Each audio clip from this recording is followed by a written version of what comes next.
Welcome back, Kiss Army, to another episode of We Are One. Hey, what's going on, Kiss Army? Welcome back to another episode of We Are One, where in today's video, we're going to be taking a look at a piece from Ultimate Classic Rock that talks about how Kiss avoided repeating past mistakes on Sonic Boom.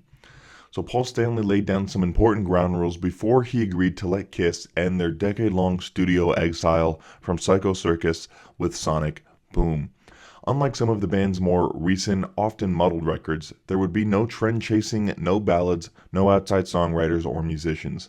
Most importantly, Paul was going to have the final say. No surprise there, right? I was through second-guessing or being second-guessed, Stanley explains in his 2014 biography, Face the Music, A Life Exposed. At least if we did something I loved, there would be one big fan regardless of what else happened.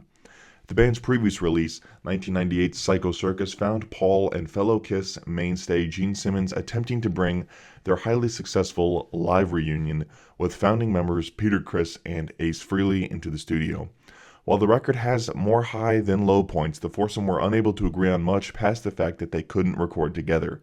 Of course, die-hard Kiss fans, we all know that they did end up recording Into the Void together, and that was the only song that all four played all of their instruments on. So, going back to the piece here, making that album was a disaster all around, Paul recalls. Peter and Ace didn't show up, quote-unquote. Instead of working with them, we spent all of our time talking to their attorneys. I wish their attorneys could have played on the album. It would have been cheaper. Chris saw things differently in his 2012 book, Make Up to Break Up, My Life In and Out of Kiss. We found out that they didn't want Ace or me to play on the album. They were offering us $850,000 each not to play. Instead, drummer Kevin Valentine played on all but one Psycho Circus track, and past and future Kiss alum Bruce Kulick and Tommy Thayer took Ace's place on lead guitar on all but 3 songs. 6 of the 10 songs on Psycho Circus feature at least one outside co-writer.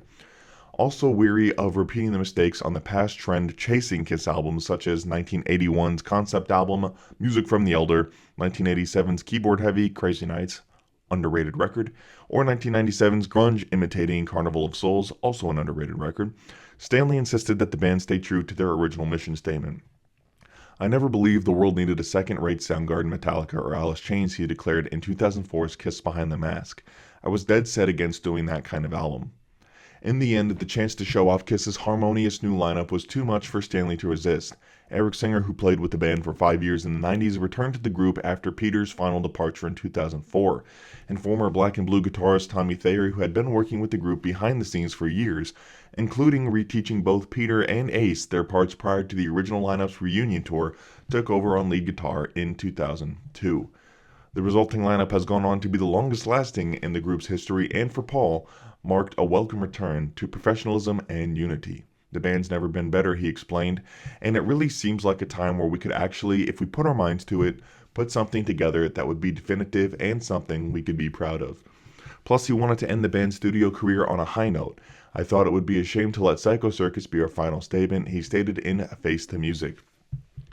So in the summer of 2009, the band got together and assembled an 11-track album of up-tempo songs, every one written and performed exclusively by a combination of the 4 members. It was a very quick process, Paul said. It was written quickly. We didn't want it to be brain surgery. We wanted it to be natural and organic. We did it the way, then we went in rehearsal and literally recorded the album. Took 6 weeks. It's rock and roll, not rocket science. Released 7 weeks before Sonic Boom's October 6, 2009 street date, Modern Day Delilah was one of Kiss's most instantly appealing singles in decades. It helped to propel the album to number 2 spot on Billboard's sales chart, a record for the group only being beaten out by Michael Bublé's Crazy Love. The song's promotional clip packed all of the explosions, blood, and fire of the band's current stage show into 4 minutes of mayhem, and also found time to have Godzilla-sized versions of the makeup-wearing foursome strut around New York City, just like with the Rolling Stones' Love Is Strong video. Author-penned Sonic Boom songs Say Yeah became a regular part of Kiss's setlist over the years, even earning a spot on the band's end-of-the-road farewell tour. Inspired, the group returned to the studio in 2012 for another similarly tightly focused album, Monster. Paul later said he considers both Sonic Boom and Monster great albums and argues that because of the group's previous history, it will take years for them to be recognized properly, which, of course, makes sense with Kiss. It's always interesting when a song comes out, he said in a 2019 interview. It's competing with songs that have memories for people and histories. Look It Up now is a classic, Psycho Circus is a classic. It's just interesting how it takes years for the song to get to that point. So that is what Paul had to say about the making of Sonic Boom and how they were avoiding making past mistakes. Of course, Peter and Ace have different looks on Psycho Circus in that process, but nevertheless, Psycho Circus is not the last Kiss album, and Sonic Boom is not either, but it is the first album back since Psycho Circus, and I think it's a much better album than Monster, and sonically sounds great as well, no pun intended. But let me know what you guys think about this in the comment section down below. Thank you guys for watching. Remember, God gave rock and roll to you, and God bless you.